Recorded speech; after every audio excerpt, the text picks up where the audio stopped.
And Retired Life Inspired begins now. Evening.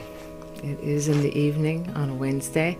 Going to make this kind of short and sweet. I have another meeting I need to make online, very important one, but I thought I'd do a quick little video, something a little more casual tonight for Retired Life Inspired.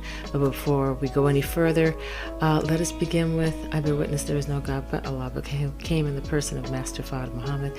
I further bear witness that the most honorable Elijah Muhammad is his exalted Christ, and the honorable Minister Farrakhan, the divine reminder in our midst. I greet you all in the greeting words of peace of Assalamu alaikum. Peace be unto you. How are you?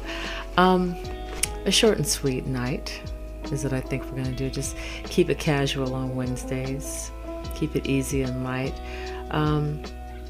Do make sure you do like and subscribe. I'm really pleased with the support that I am getting. The momentum is building. I can't thank you enough for all of you who have supported this labor of love. There's so much that can come from this, so much that is coming to mind to share. I was speaking with a beautiful sister, in fact, last night. I had a wonderful 3-hour phone call. You're going to have a chance to meet her in the upcoming weeks and months about little discussions we're going to have that are going to be very pertinent to women. As always, you know, all are welcome, but I think we're going to probably use Wednesdays as a casual Wednesday women's discussion, kind of a loose kind of discussion time. Take topics that are very pertinent to women. Everyone else can kind of listen in, you know, but topics that are very, very specific to women that are 50 plus and single. I think that might be a nice added feature that I'm going to be incorporating into the topics of Retired Life Inspired. Something that was brought to my attention, and I guess this is what I'm really trying to get to. A dear friend of mine asked me, are you going to finally talk about relationships? You think you'll ever talk about relationships? And people always bring that up if you're single. I remember when I became single back in 2009. I am a widow. And it wasn't that long after becoming a widow. I went through my mourning period. People immediately started wanting to introduce me to their family members, people that they knew, friends and everything. And I was very touched by that, especially if it was a family member, you know, that they wanted me to meet. But I was really quite comfortable with the idea of staying single for a very long time. I had pretty much made up my mind. I was going to stay single. I just decided, no, I've been married once, that was it. But it wasn't until last year, January of 2021, it started to hit me that, you know what? I think I'm going to open the door to relationships again and to the idea of marriage, specifically marriage, not just anything. I don't date, but I court. I would court, and it's a little more formal, but in my faith, that is what I do. And I like the idea of courting.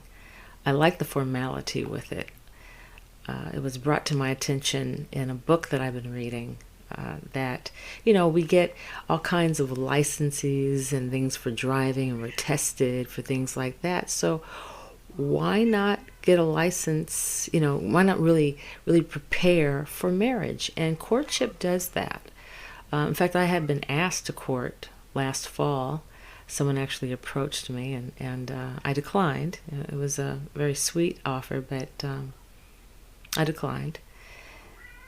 But again, let me backtrack really quick. It was January of 2021, right? I opened my heart to the idea of marriage again. And I said a prayer. And I listed very casually, very simply what I was looking for. And above all, it had to be a man that had a heart for God, was about something. I wasn't looking for someone to rescue me. And I'm not looking for someone to rescue. But there was a list that I had put together, and I noticed immediately after that, movement started to happen. Again, like I said, you know, I was asked to court last fall. Did decline, but I saw a lot of movement happening. And as a result, I decided, I'm not the same person I was when I was married the first time. A lot has happened. I've grown a lot. So I thought, let's really research this. We've learned I can learn a lot from things I could have done better in that marriage. I think I could have had a stronger walk with God. I think I could have kept God in the forefront more, and that's something that I'm doing now, making God my first love, and my spouse would have to be my second. One of the things I started to do was read. There is a student minister by the name of Nuri Muhammad. If you ever see this video, brother, I love this book. It's Before You Say I Do, and I started reading it, and it's really, really, really good. I recommend it highly. You can actually, hopefully you saw that, you can actually get this off of Amazon, which is where I ordered it. So if you're someone who's really serious about the idea of marriage, I actually encourage you to get it. One part that I really loved was there was a series of 14 questions that really addressed a lot of truths and mistruths, and help people to. It was actually, these questions, basically there is these questions that were addressed by the Honorable Minister Farrakhan, specifically addressing certain courtship questions. One, for instance, this one, and I'm going to read this straight from the book. While many of us saw the Malcolm X movie, this is not the teachings of the Most Honorable Elijah Muhammad. There is no set age for the choosing of a mate. A young man can be with an older woman, an older man can be with a younger woman, or you can find someone that is your exact age. Compatibility, according to the Honorable Minister Louis Farrakhan, has nothing to do with the amount of calendar years you have achieved, but has everything to do with the level of maturity that you possess. So there was, you probably heard that the woman has to be half the man's age plus 7, something like that. If that were the case, I think I'd be looking for someone who's about 106 years old. That is not going to happen. I was so happy to hear that that was not true, in terms of the age thing, that the person can be younger, they can be older, or the same age, but compatibility is what matters. For me, first of all, got to be about something. God has to be first. Must be of my same faith, my same practice. And there were other things I listed, I was a helpmeet in my first marriage, and that's something I want to be again. Somebody that is about something that I can partner up with and help them in their mission. That's important. If a man is not about anything, if his whole, goal in life is just to sit on the couch and watch television and do nothing, he really doesn't need a woman. Yes, sisters, yes, ladies, yes, women of the world, that's how special you are. We really are that special. We're not here just for play. We're not just here for entertainment. We're here for a man that's about the mission, or he doesn't need us, because we are just that special. We are God's woman first. God's woman first, and then his.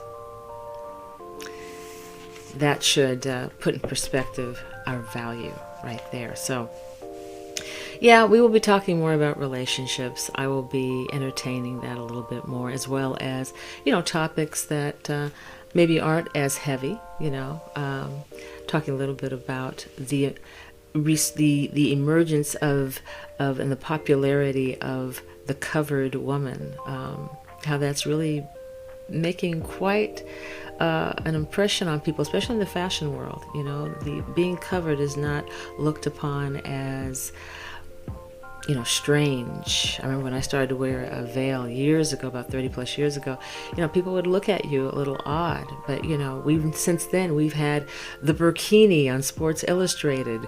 We see, sites online all over the place that promote fashion that for the modest and covered woman. So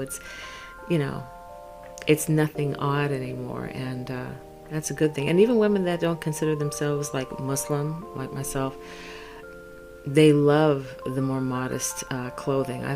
There's a website, and I'll share that in the future, that I actually purchase many things from, and I have shared that link with a lot of women who did not identify as Muslim at all, and they love the clothing because it covers and it's comfortable and it's attractive and that kind of thing. But yeah, we'll be talking about all kinds of things like that. Also going to be talking about things like I have some people who wanted to talk about things like in terms of health, like balancing our hormones.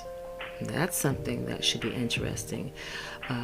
Things that are in the foods that are causing distress in our health. So all kinds of topics are coming up. Social issues, you name it, they are coming up. And we'll be having some guests to talk with, and we'll be going deeper and unpacking those various topics. But in the meantime, I really recommend this book. Brother Nuri, you outdid yourself. I'm sipping through this book. I'm studying it because to be a wife again is something I would really love, and it's in my prayers, and it's important that I do my part and study and not take it lightly. So stay tuned. We'll see what happens. In the meantime, wherever you find yourself, make it a good one. Make it a good evening. Take care of yourself. Get some good rest. Wake up refreshed in the morning. Looking forward to another edition of Retired Life Inspired. I'm going to get ready to retire for real myself. Got a big day and an early start in the morning. Thanks for joining. Do continue to like and subscribe. Thank you for all your support. Peace and take care.